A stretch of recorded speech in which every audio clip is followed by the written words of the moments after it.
Hey, on today's CISO Tradecraft episode, we're going to take a look at a very fast-moving event, something that you might have heard of called Salt Typhoon, and the dangers and the issues it may present to you and your enterprise. So stick around. You're going to want to hear this episode.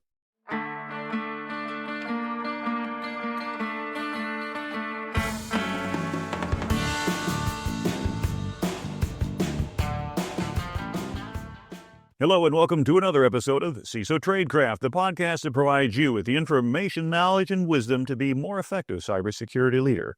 My name is Jim Hardy, and today I've got an episode for you that I think you're going to find very, very useful. I've got two experts on the line here from the Chertoff Group, and we're going to go digging into what's going on now in terms of encryption with regard to enterprises, looking at our telecommunications infrastructure, potential foreign adversaries, and a whole lot more. But more importantly, what you can do about it. But before we get going with our show, a quick little note. Do zero-day exploits and supply chain attacks keep you up at night? Well, worry no more and harden your security with ThreatLocker. Worldwide companies trust ThreatLocker to secure their data and keep their businesses' operations moving. ThreatLocker takes a deny-by-default approach to cybersecurity and provides a full audit of every action, allowed or blocked, for risk management and compliance. Onboarding and operation is fully supported by their U.S.-based Cyber Hero support team. Get a free 30-day trial now and see how ThreatLocker can help prevent ransomware and ensure compliance. Visit threatlocker.com. Well, hey, back to the show. I'd like to introduce my special guests today, Adam Isles and Andreas Kurland, both from the Chertoff Group. Welcome to the show. Great to be here. Thank you, G. Mark. And Adam, I think welcome back, because I think we were featured on a show a while ago. And anyway, the reason I brought you and invited you to the show is that we had a fascinating discussion the other day about what's actually going on out there in terms of these issues I had mentioned. Salt Typhoon, potential for federal government changing their stance on encryption. But you guys are the experts, and this is your show. So Adam, tell me, what's going on? Well, let me put things in context. And first of all, G. Mark, you're the expert too. So we'll make this a conversation. So we've heard a lot over the last week about a threat actor campaign called Salt Typhoon. Typhoon is the moniker that Microsoft and the U.S. government as well have assigned to Chinese state actors. And in 2024, we've seen a lot of references to various iterations of typhoons. We heard about Volt Typhoon in February, which was really a Chinese state threat actor campaign targeting critical infrastructure, more for strategic access than for accessing people's information. We heard about Flax Typhoon in early September, which was around IoT botnet campaigns. And then we started hearing about Salt Typhoon in September as well. And the idea that telecom sector had been somehow penetrated was first reported, I think, in the Wall Street Journal in September. And there's been a flurry of activity this week, starting on Tuesday, December 3rd, where you had both CISA and the FBI saying this compromise is ongoing. It hasn't been eradicated yet. And actually, for the first time, advising citizens to use end-to-end encrypted messaging and communication services. We saw on Wednesday, Ann Neuberger, the Deputy National Security Advisor, come out and confirm that this campaign has not been eradicated from at least 8 U.S. telecoms providers. We saw joint guidance issued by CISA, FBI, NSA, the Australians, the Canadians, and New Zealanders, really more focused on the telecom sector and how to better defend themselves.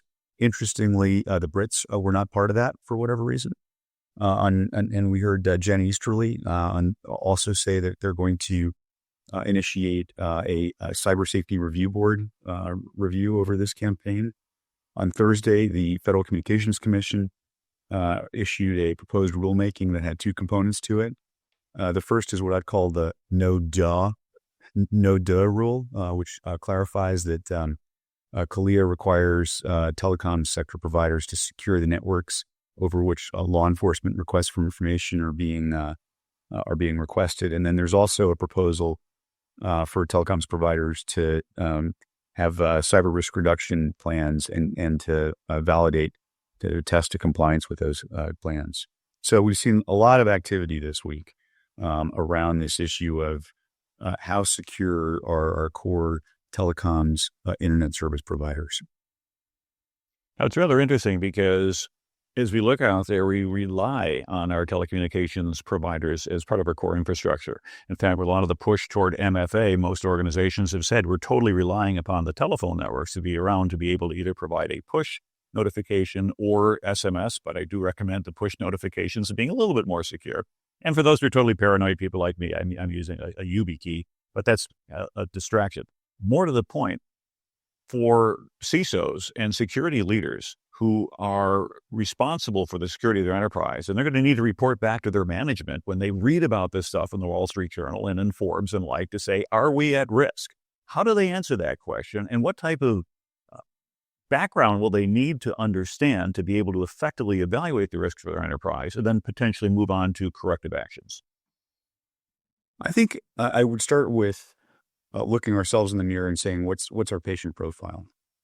And for everyone, I'd basically identify 3 tiers of risk. There's a baseline set of risks, and we can think about risks in terms of potential impacts to confidentiality, integrity, and availability, right? The classic CIA framework for thinking about impacts from cyber campaigns. In some respects, it's the particularly as we get into heightened geopolitical risks, it's the integrity and availability issues that we start to worry about, which is, as we think back to Salt Typhoon and earlier campaigns, what is this access being used for?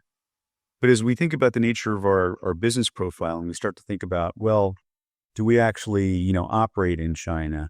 Or do we have sensitive IP? Are we defense contractors? Do we have a senior executive community that's active politically? Now we start to worry much more about confidentiality and think about, and what this requires us, I think, to do is to say, okay, like in real life, how do people communicate? What are the modalities that we're using to speak with each other? And I think we can start to break things down into probably 4 basic categories. What are we doing from a messaging perspective? What are we doing from the point of view of voice communications? What are we doing from the point of view of meeting over, virtual meeting platforms, kind of like this one? And for emails and other mechanisms, how are we communicating through those channels? We can start to think about each of those channels and what optionality is for what baseline security looks like and how we can better secure our use of those platforms. Got that. Well, Andreas, let's take a look. Let's start with messaging. Typically, people tend to live in some ecosystem. I have 2 phones that I travel with, kind of like a residue from my government days, but also have private clients that I have a regular Android phone and a regular iPhone. And so never the 2 shall meet. But that says I have to operate within 2 different ecosystems. Are there differences between them? I know that, for example, when I send a message to someone with an iPhone here from my Android phone and they go like or whatever, I don't get a little smiley, I don't get a little thumbs up, I just get a little word saying somebody liked it or somebody did that. So how different are these ecosystems? Are there security risks when you transition from one to the other? And more importantly, are there security benefits for keeping your corporate communications within one of those ecosystems? Yeah, so a lot to unpack there, G-Mark. I would say that when we look at kind of how messaging happens in the Apple ecosystem and text messaging, it's iMessage. And when you go Apple to Apple, that's a fully encrypted communication stream. And so that's offering, end-to-end security. But that's not the case, especially if you're going Apple to Android. Unless you're using an end-to-end encryption platform like a Signal, a WhatsApp, or one of the other ones.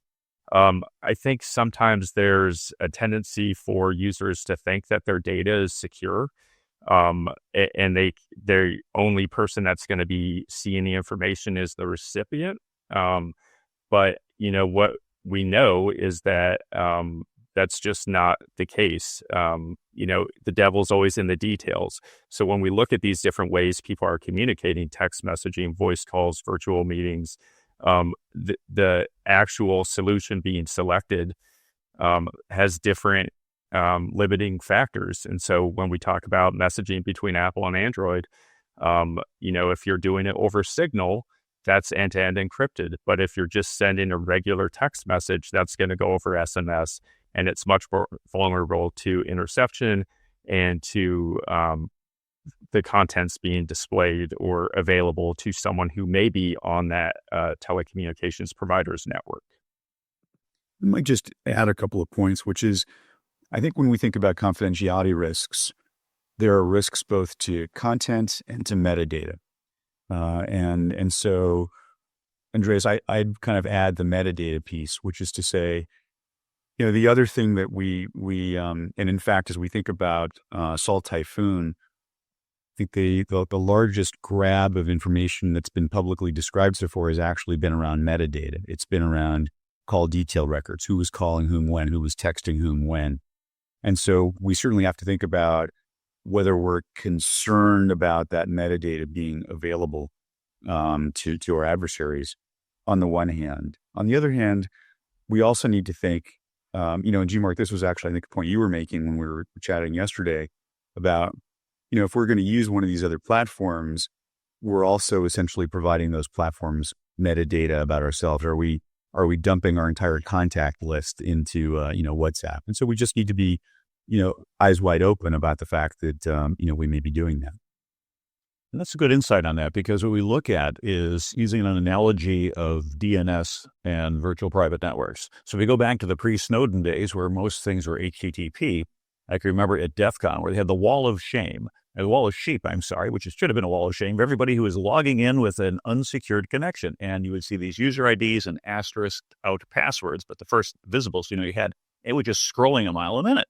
And this is at a hacker conference. You'd think they'd know better, but most resources weren't out there. Today, click, it had to change your business model because everything has gone encrypted.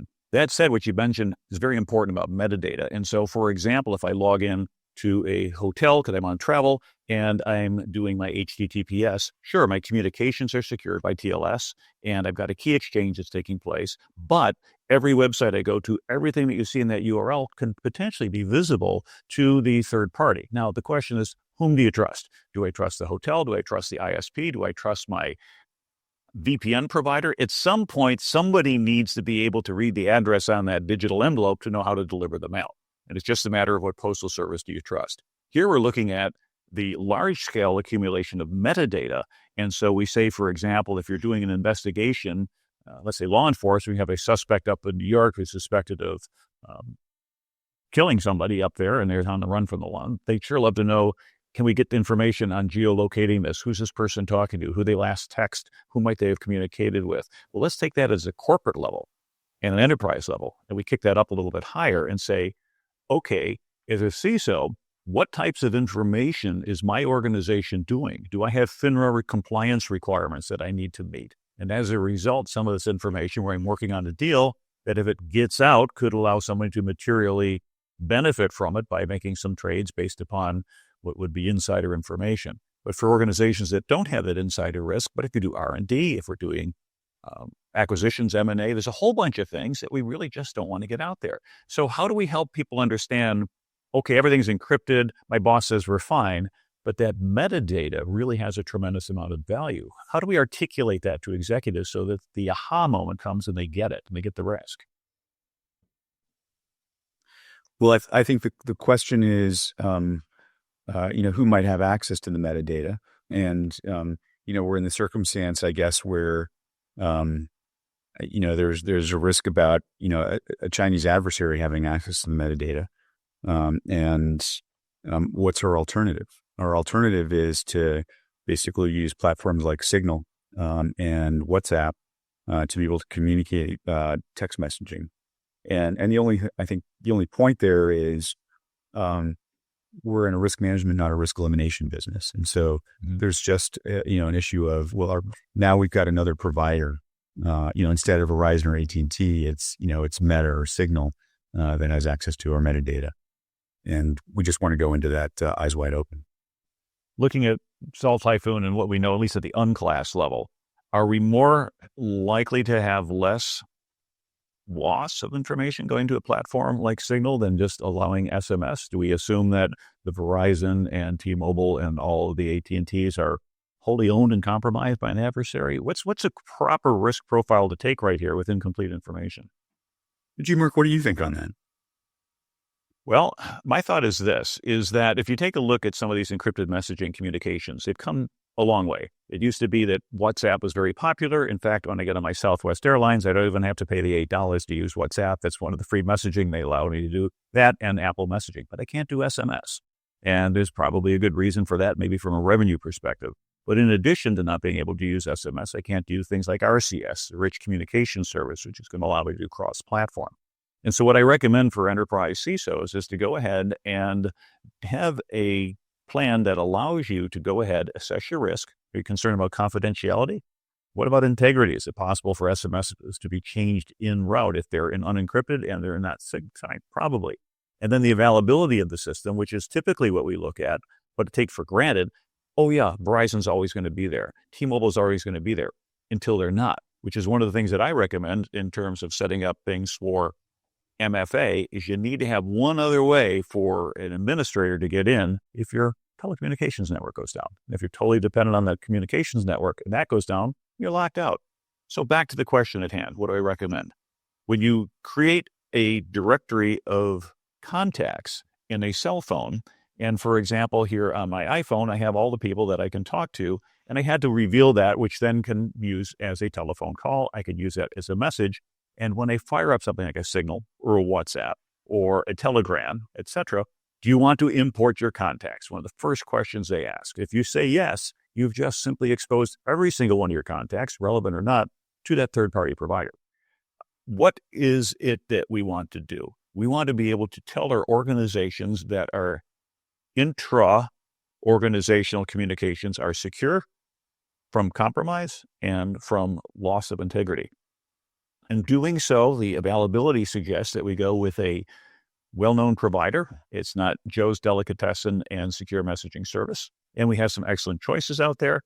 Signal, in my opinion, would be the one I would recommend. It's what I use, but I also run WhatsApp. I also run Telegram. I run a few others based upon the needs of my clients and other communications experts. But if you as a CISO can drive everybody on the same platform. As you had indicated earlier, the problem is at the seams, at the edges. If I'm all within the Apple ecosystem, I'm fine. If I'm over here, perhaps in the Android system, I may be fine. But as soon as I do this cross-border, something has to get decrypted out of this ecosystem to encrypt into that ecosystem, and that's the weakness. And that weakness occurs not at your endpoint, not at some place where somebody can alligator clip into your telephone, but it's going to be at the service provider level. And our adversaries know that. And so that's the targeting that I think that we've been seeing from some of these releases that have come out of the federal government just in the last few days to say, yeah, we're kind of worried about this and you should be worried about it too. And I'm going to make another point about messaging for a moment. And I'm going to pick up on a point that you made earlier.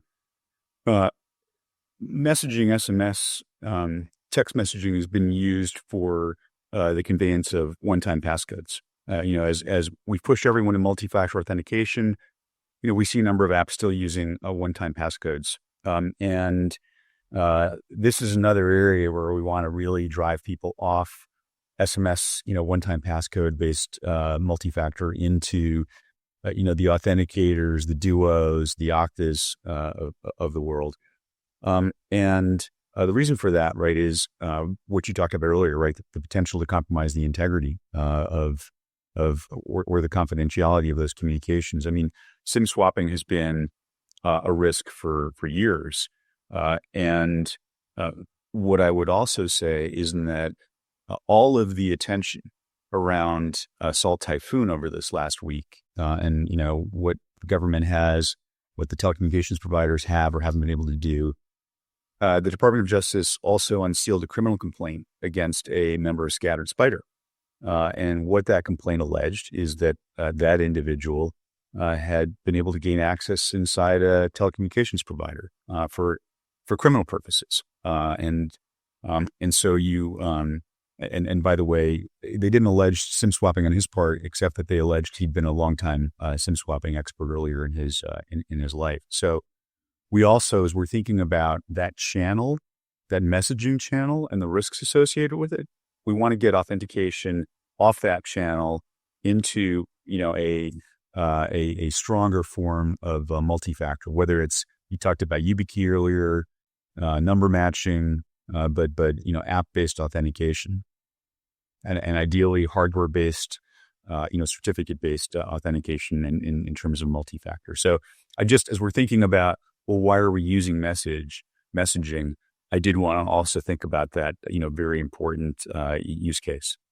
Okay, so we've talked a lot about texting, but at the indication that you gave us earlier, there's 4 different levels we need to be worried about. We're talking about messaging, voice, being able to do meetings like we're doing right now, and then ultimately an email. So let's move on to the question about voice. Are there any concerns with that? If we go back to the old days where we watched the old mob movies where the FBI is sitting there with a couple alligator clips in the basement and they got the headset on, and then the bad guys have the wives talk about something so that they realize, hey, this is not a monitorable conversation. FBI has to get off the line, and then the mob guys talk about their stuff. Okay, so that's the stuff of Hollywood movies and things today, and for the most part, landlines are pretty much gone.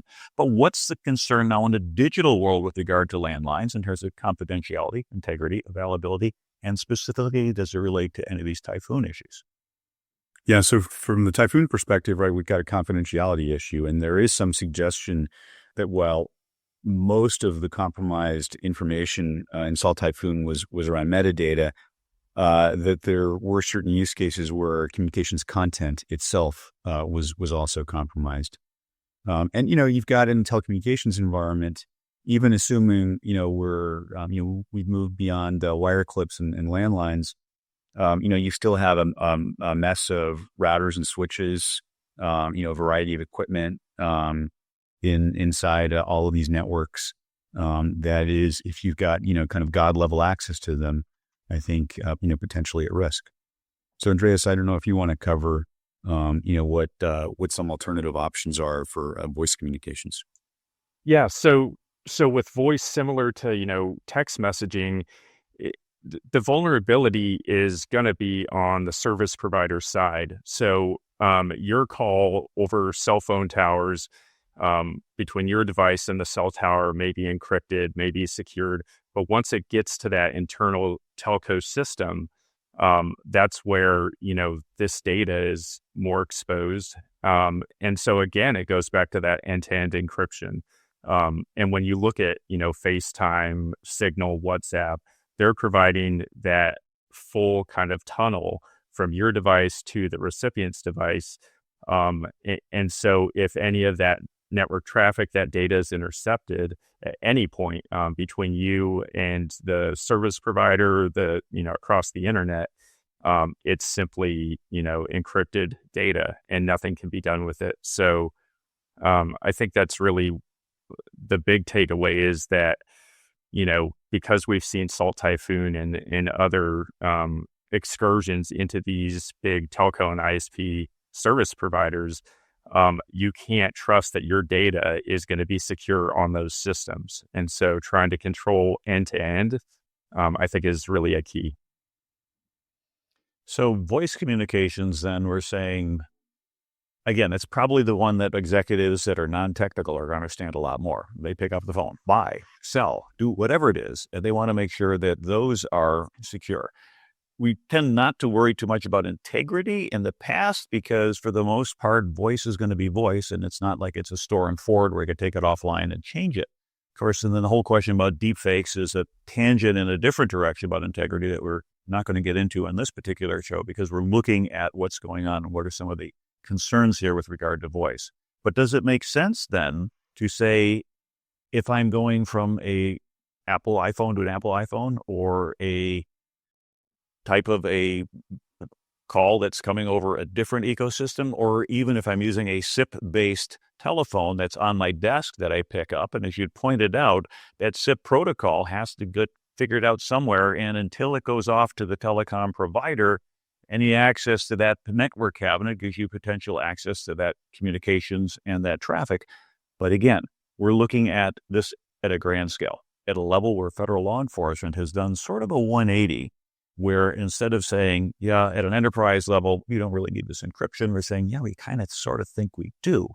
And some people are saying, hey, we've been gaslighted all this time. And all of a sudden, the federal government, who likes to be able to listen in on stuff, is suddenly realizing, hey, it's better to keep everything secure than it is to allow us that access. It's starting to sound like it's getting a lot more severe than some of that initial press releases that are coming out. So the two questions I think I'm putting on the table are, from a voice perspective, what are prescriptive approaches that we can say to help tighten up communications for an enterprise level? And then the second one is from the perspective of a change or a sea change in the messaging that we're hearing from the government. What is it that we can potentially learn from this? I do think we need to think from an enterprise level about, the extent to which we're talking about communications within the enterprise, from Andreas to me, to you, versus communications outside the enterprise. And so in the former case, if we're standardizing our voice hardware, say on Apple, right, we've got the ability to use FaceTime, or FaceTime audio, for any sensitive communications. Now, security not just needs to be, risk-based and assured, it needs to be intuitive.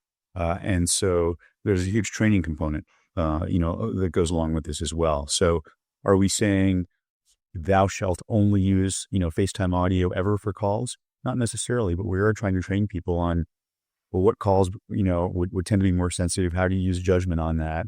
And frankly, is it really that much more difficult to use, a FaceTime audio for a call versus just dialing the number? So we think about that. There's probably more complexity once we're, moving outside the organization, or we're talking to external stakeholders. And I think part of this gets to a question around, as a community, how do we see higher levels of adoption of, whatever the platform is? I mean, the advantage of a signal, over WhatsApp is that it can operate across platform, right? We can bring in Android users, Apple users, and those technologies will work across platforms. Andreas, thoughts about this sea change, if you will, of what we're hearing from Washington and law enforcement? Is it a sea change, or is it just a messaging that we just haven't picked up on before that now we're finally getting? Yeah, it's a great point, G-Mark. And it's interesting that the guidance from the FBI and CISO that came out this past week was not official guidance. It was not an official alert saying, hey, everyone do this. It was senior officials from the FBI and CISO recommending Americans switch to encrypted messaging apps. But it does kind of portend to kind of a change of, perspective, and also to the seriousness of, what the FBI and CISO are seeing with this Salt Typhoon hack. And I think that's why the Cyber Safety Review Board looking into this, seeing what they find when that report comes out in a number of months is going to be very interesting. Because, like we've seen with previous intrusions, the Microsoft from 2023, where Cyber Safety Review Board looked into that, and Lapsus in 2022, those are always very illuminating and really kind of get to the details of, how the threat actor got in, what the vulnerabilities were, and kind of how things needed to change in order to prevent that in the future. So I think, it is interesting that we're hearing from the U.S. government at different levels, kind of, hey, encryption is our friend and you should use strong encryption, end-to-end encryption. I think it does kind of show that there is concern about, you can't just trust that service providers, regardless of who they are going to secure the data. You want to put your trust in strong encryption. So we talked about messaging, we've talked about voice. Let's talk about meetings. So we're in a meeting right now as we're recording this. We're using a special tool. But if you recall, during lockdown, there was this huge push to Zoom. Stock price went through the roof, but also things like Zoom bombings take place where they would have a call and all of a sudden somebody's in the call that's not supposed to be there. That had nothing to do with encryption, just had to do really with access controls and managing that. Any suggestions that you have to help organizations at the enterprise level direct all of their meeting communications into any particular platform? Do you see any risks with any of those? And in general, unlike messaging or even voice, I don't see a cross-platform capability that exists today. I can't say, oh, I want to come in on Zoom, you come in on Teams, and we'll talk together. It's like, no, it's my island or your island. What do we recommend? Right. That's a great point. I think when you look at the kind of most common platforms for virtual meetings, whether it's Zoom, WebEx, Teams, Google Meet, they all are handling, the security and the privacy of those interactions in different ways.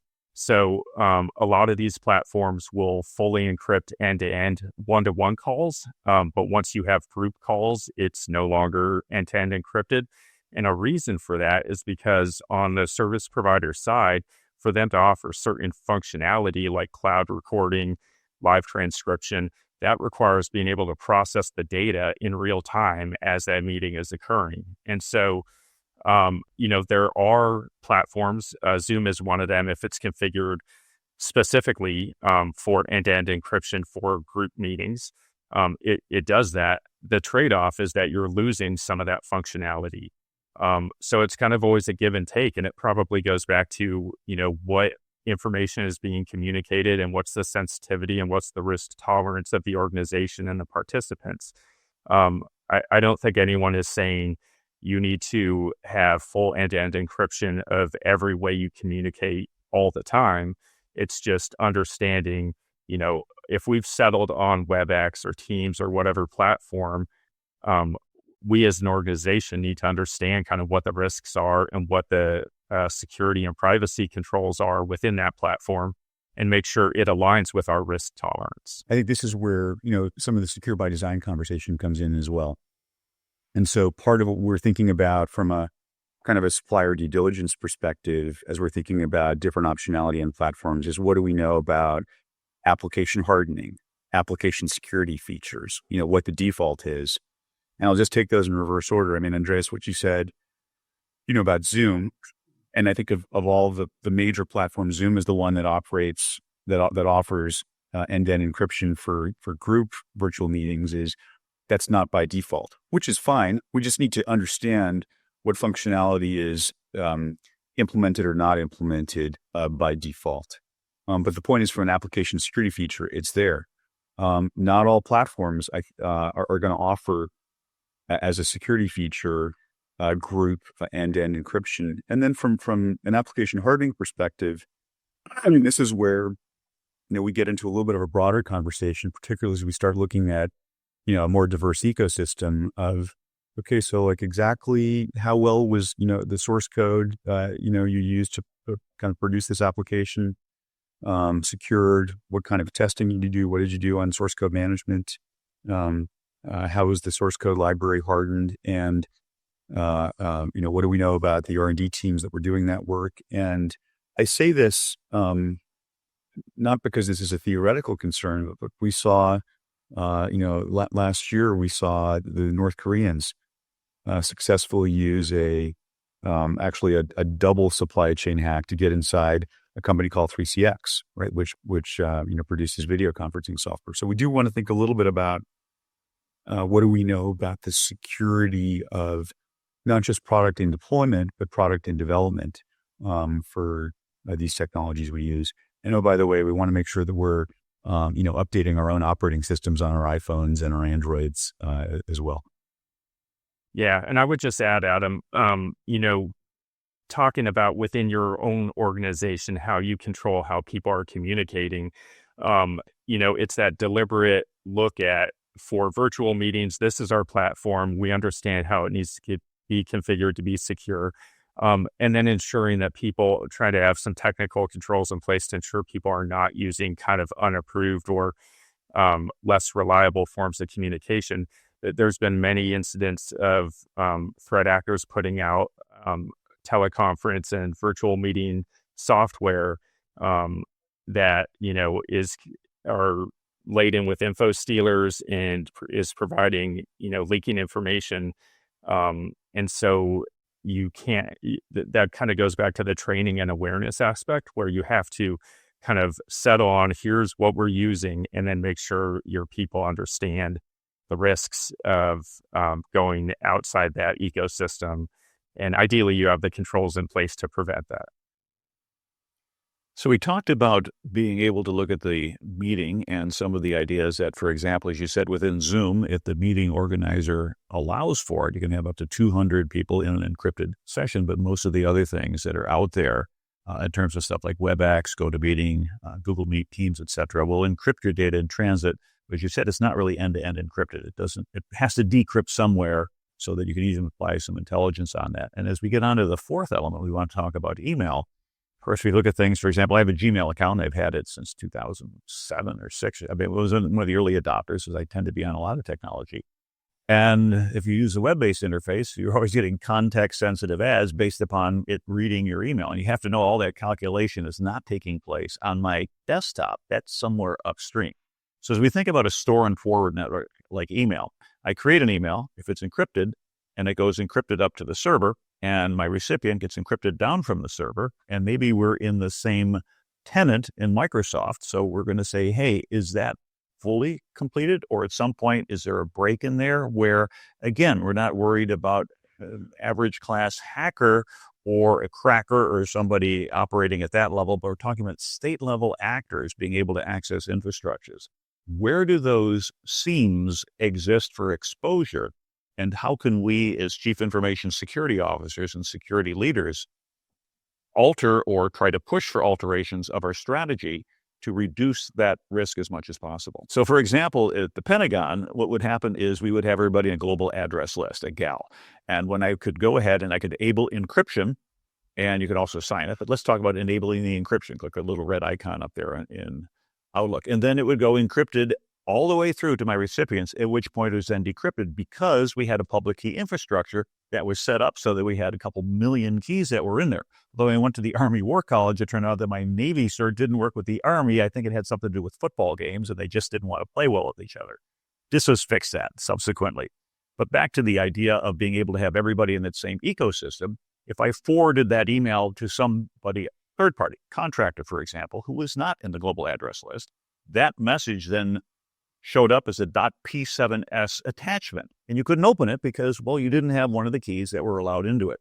So it seems that there's two issues here. One is, can we enable encryption within the enterprise? And the answer seems to be yes, even if it's a huge enterprise like DoD. But then how do you deal with the issue of secure email communications across organizations? And can that really be done? Or do we have to first encrypt our little message locally, send it as a blob, decrypt it on the other end? Because the thing with store and forward is it's going to exist and maybe persist in more than one location, whether you like it or not. Yeah. I mean, so when you look at how email is sent and, the security of email, you can encrypt email with Gmail, with Outlook, through Microsoft M365. The issue is that those messages are going from your device to many different intermediary devices, and for spam filtering and malicious content filtering, that content is decrypted as Microsoft or Google or whoever is handling it, and then kind of doing the re-encryption and sending it to the end user.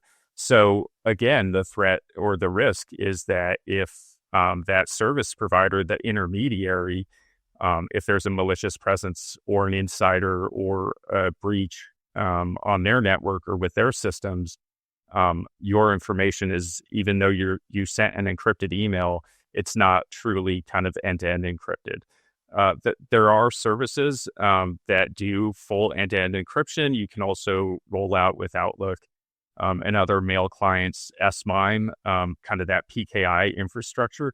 The problem is larger the organization, the more kind of overhead there is to set that up, to maintain it, to get the certificates loaded on everyone's end device and replace them when they expire.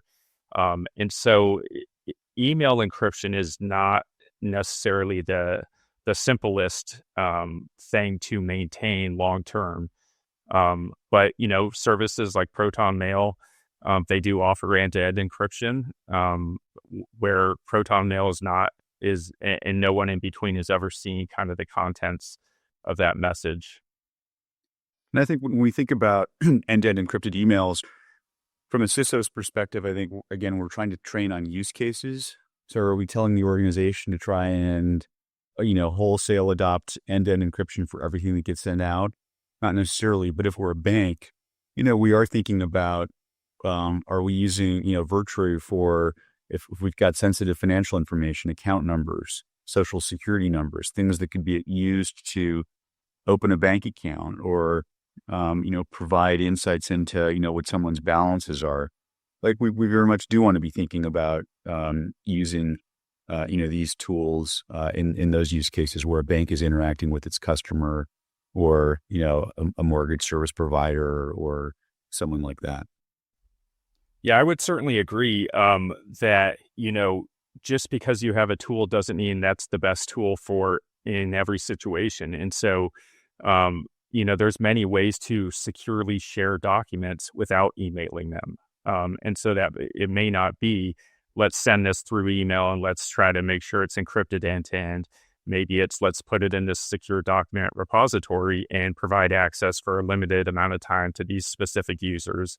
And so, again, That's a great point, right? yeah, When we're thinking about documents, attachments. Oh, by the way, if they're in an email, depending on their size, they may be going through a content distribution network as well. Just based on we're in the cloud, large volume. So we, for sure, from a training point of view, want to be pointing people towards SharePoint, or Box or whatever it is, versus email. And then you email the link, and then that service, whether it's SharePoint or Box, controls the access. And sorry, you don't have the right link. You're not the right authentication. And we basically are then able to keep that down. So an interceptor would know, you sent a link to something, but they're not going to be able to get that, which is a brilliant insight and things like that. We're going to come back to secure by design again on the file shares, right? Because we want to make sure that those companies are taking security seriously, and are particularly testing anything that's internet facing. But yes, that's the general direction we want to head. So let's go ahead and wrap up here because we're getting close to the end of our show. So we've looked at what the risk is out there. There's been some announcements recently from the federal government looking at Salt Typhoon, the possibility of our infrastructures, the telecommunications infrastructure, having been infiltrated by a nation state's intelligence services. Big concern there. And those outside who aren't operating those telecommunication services but rely upon them have to look at different levels of communications for our enterprises. We have to worry about messaging, worrying about voice, worrying about meetings, and worrying about email. And we've discussed in this episode some of your recommendations for how we can go ahead and mitigate that risk for enterprise, communicate that information to our decision-making executives so they better understand what that risk is, and then can either go ahead and fund or approve those types of initiatives going forward. Now, you guys at the Chertoff Group have some very impressive clients that you do a lot of work for. And if someone says, hey, you guys might be able to help us too, because, well, this is an issue and we may or may not have the resources, the insight. How does someone get in touch with you? And then how would they go ahead and get some more information as to how to proceed? Well, you can reach us through, info@chertoffgroup.com. You can, I'm adam.isles@chertoffgroup.com. We'd love to have a conversation with folks that need help in this space. At the end of the day, I think what we're trying to do is to create a balance with security that's risk-based, trusted, and intuitive. So the risk-based piece is, do we understand from a threat, vulnerability, and consequence perspective? On the consequence side, what's the sensitivity information we're dealing with, and do we want to apply different solutions towards different levels of sensitivity? From the assurance point of view, this comes back to the secure by design, understanding there's no such thing as risk elimination. These different platforms, what do we understand about application hardening, good application security features, what the defaults are? And then the intuitive piece, I think in some ways for CISO is the most challenging, which is what's going to work with our user base? What's a reasonable human being going to be able to easily adopt into business as usual, such that you don't have people doing end runs around the solutions that you're providing. Andreas, any final thoughts? I would just say that's a great point, Adam, about kind of the usability. So it's great to design systems that are highly secure, but if they don't meet kind of the business's kind of internal processes and norms and how people are used to interacting or understand how they need to interact, then users will kind of do end arounds. And so it's kind of being deliberate about here's our risk profile, here's our tolerance, here's the solutions that are going to work to address and reduce that risk measurably.